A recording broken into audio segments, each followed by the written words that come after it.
The following episode can be viewed on the YouTube channel Bernie or Bust Television.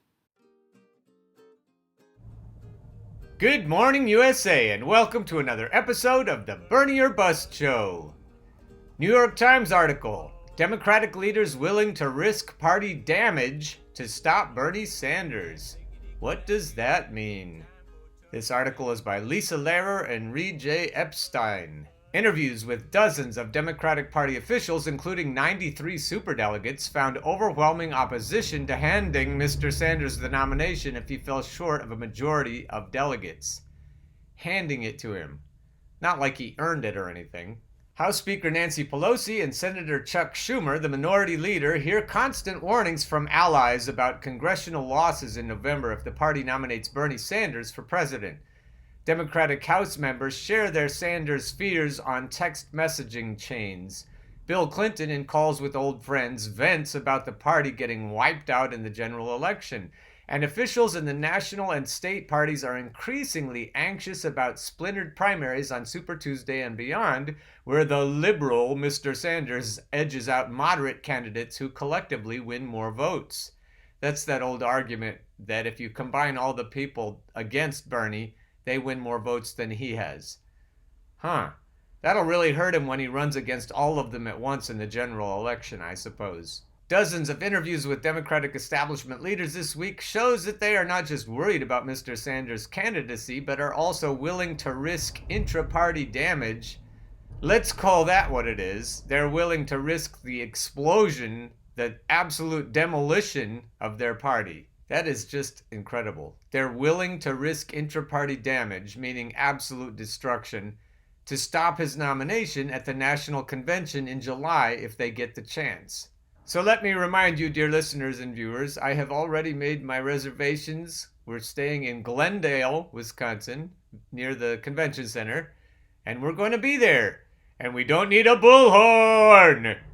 And I hope you'll join us in making sure this fuckery doesn't get a chance to get the chance, if they get the chance.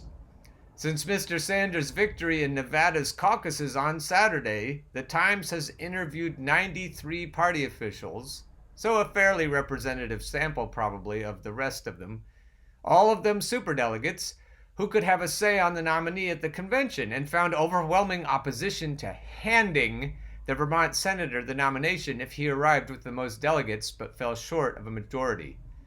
Why do you call yourselves the Democratic Party? I don't think you understand what you're about to unleash on yourselves. Elizabeth Warren has said in the past that she doesn't believe that superdelegates ought to be able to decide the primaries, but hey, that was then. This is now. During the Nevada debate, you and every other candidate on the stage, except for Bernie, hello somebody, indicated that the candidate with the plurality of delegates should not necessarily be the nominee. This essentially means the will of the voters could be denied by the superdelegates and the DNC, which is basically undemocratic. And in my opinion, is a bunch of baba booey, to put it politely. Baba booey. Can you explain why the will of the voters should not matter if no candidate reaches a majority of delegates? So you do know that was Bernie's position in 2016? Not necessarily, no. She thinks she stopped him with that one. But we'll see. Let's unravel this. Yeah. Nope. He won 22 states, so he went to the convention. That was for his Bernie's voters. position in 2016, that it should not go to the person who had a plurality. Okay. So, and remember, his last play was to superdelegates. So the way I see this is you write the rules before you know where everybody stands. Bernie didn't want superdelegates ever. He wanted to get rid of all of them. What are you fucking talking about? Bernie had to be part of this rules-making process where he gave a little and took a little and got some of what he wanted, but don't ever pretend that Bernie wanted superdelegates to have their thumb on the scales, ever. And then you stick with those rules. So for me, Bernie had a big hand in writing these rules. I didn't write them. But Bernie did. Oh, clap, when clap. they were putting together the 2016 platform for the Democratic Convention. Those are the rules that he wanted to write and others wanted to write. Everybody got in the race thinking that was the set of rules. I don't see how come you get to change it just because he now thinks there's an advantage to him for doing that. Oh, let's clap. Interesting. I mean, what is so disingenuous about that argument is, of course, the Sanders people on the DNC Unity Commission, Reform Commission, what they pushed for was to get rid of superdelegates entirely. Right. The compromise position that the DNC hacks forced upon them was keeping the superdelegates on the second ballot. So it's not like Bernie Sanders was like, yay, superdelegates on the second ballot, which she knows. It's incredibly disingenuous. But the other part of this that's very interesting doesn't quite jive with some of the things that Elizabeth Warren said in the past about superdelegates. Jordan Uhl, a journalist, found these clips of Warren talking about exactly this thing previously. Let's take a listen. I'm a superdelegate, and I don't believe in superdelegates. I don't think that superdelegates ought to sway the election.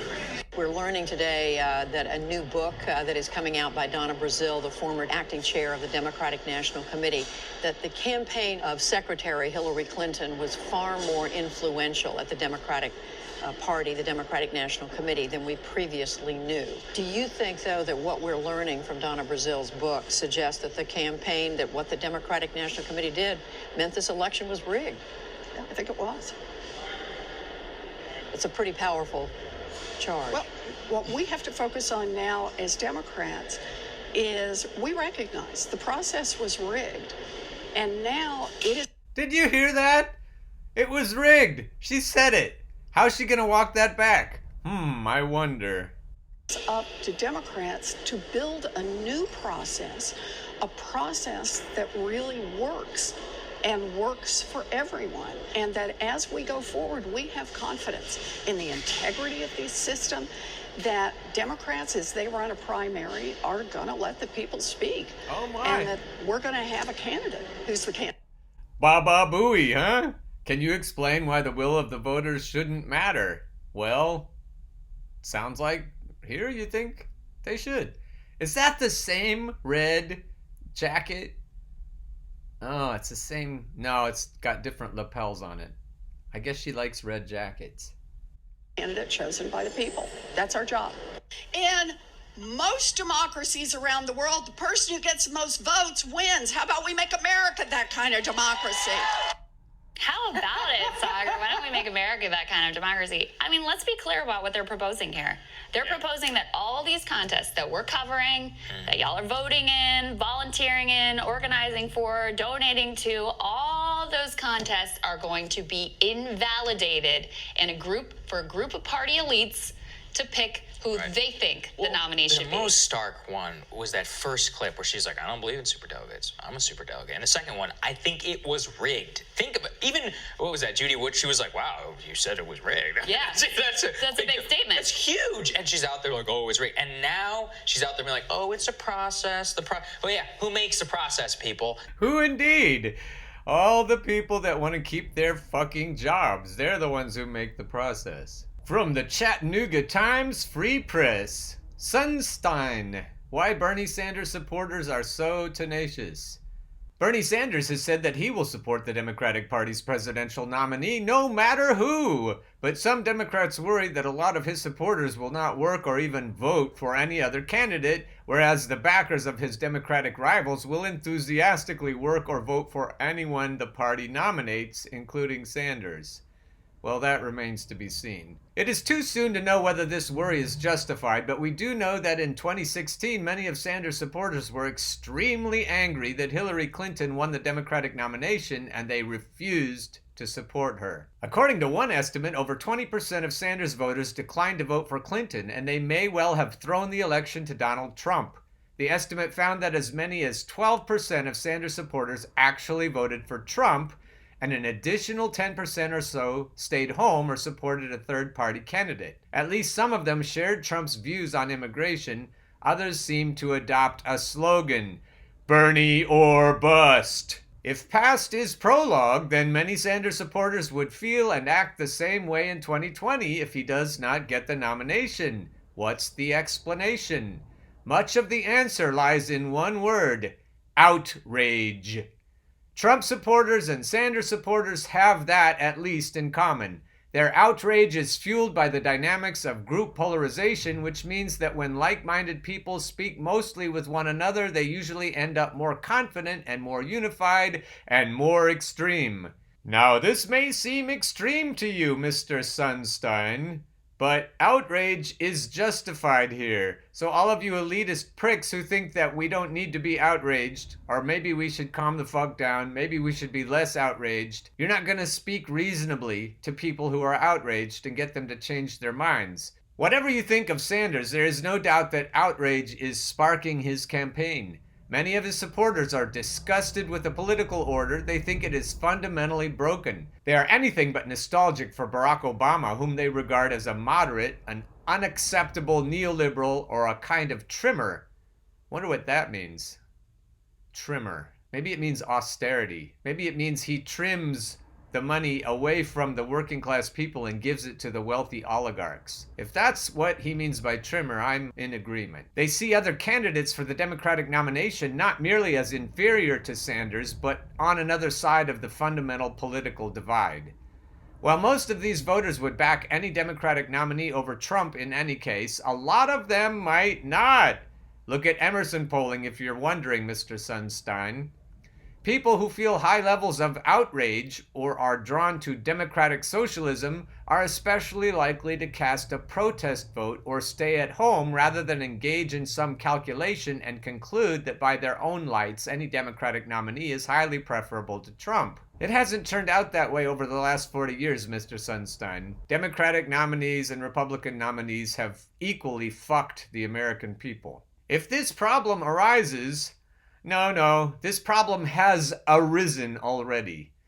If this problem arises, how can other aspiring nominees and other Democrats in general deal with it? That's a good question. You know what they should do, Mr. Sunstein? They should unite the fuck behind Bernie.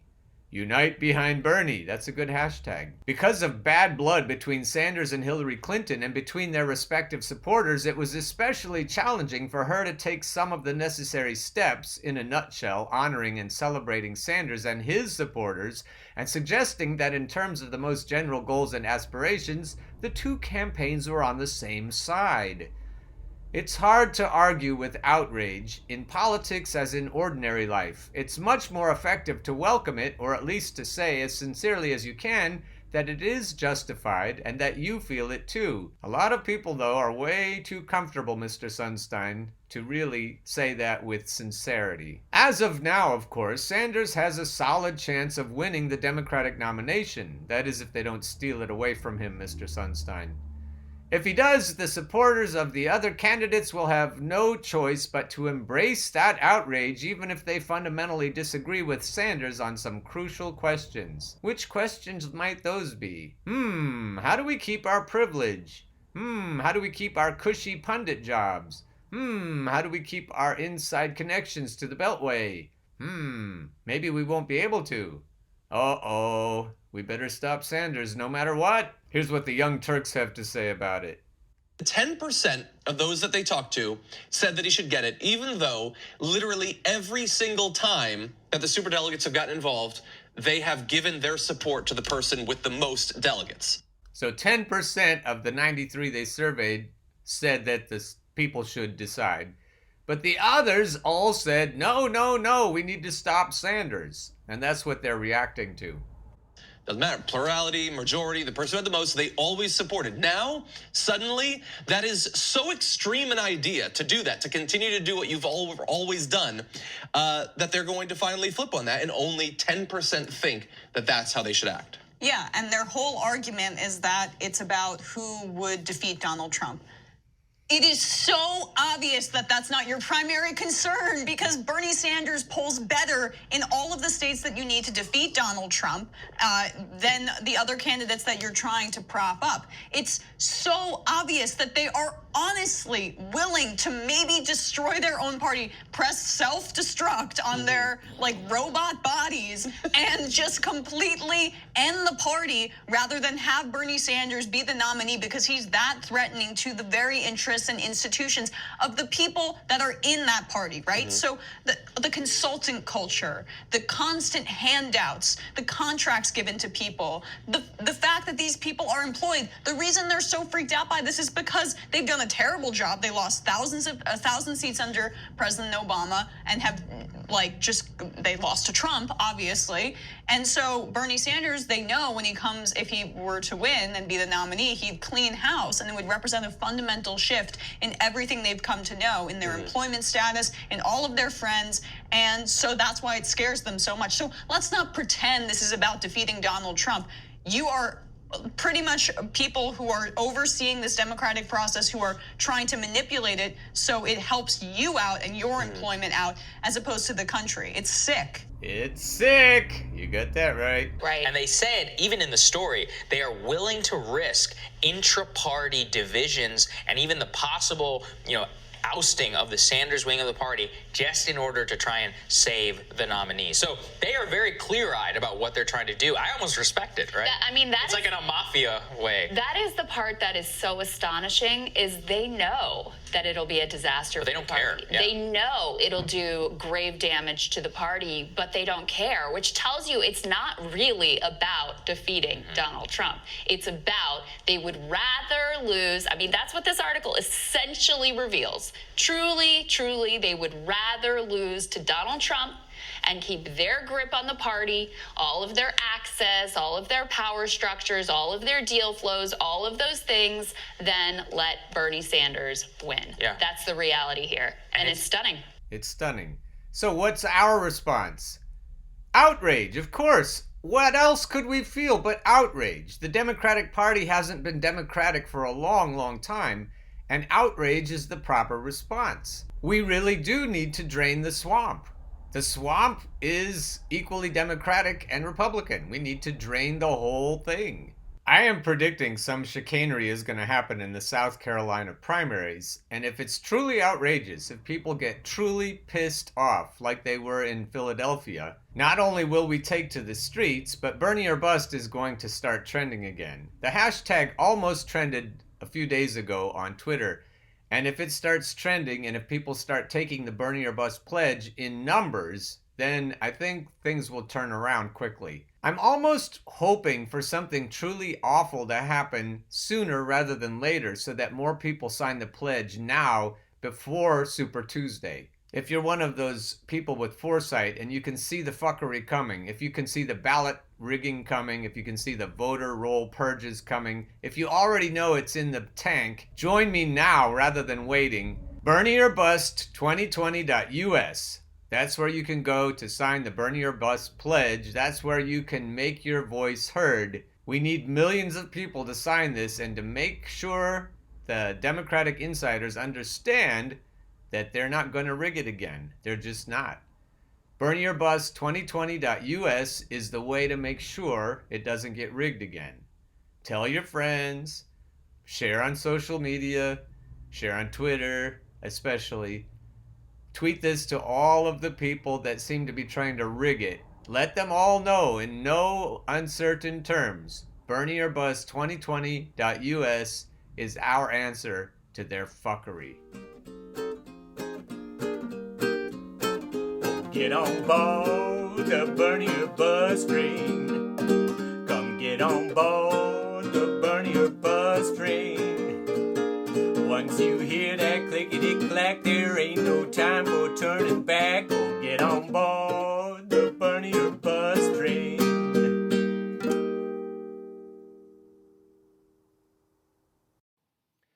The preceding episode can be viewed on the YouTube channel Bernie or Bust Television.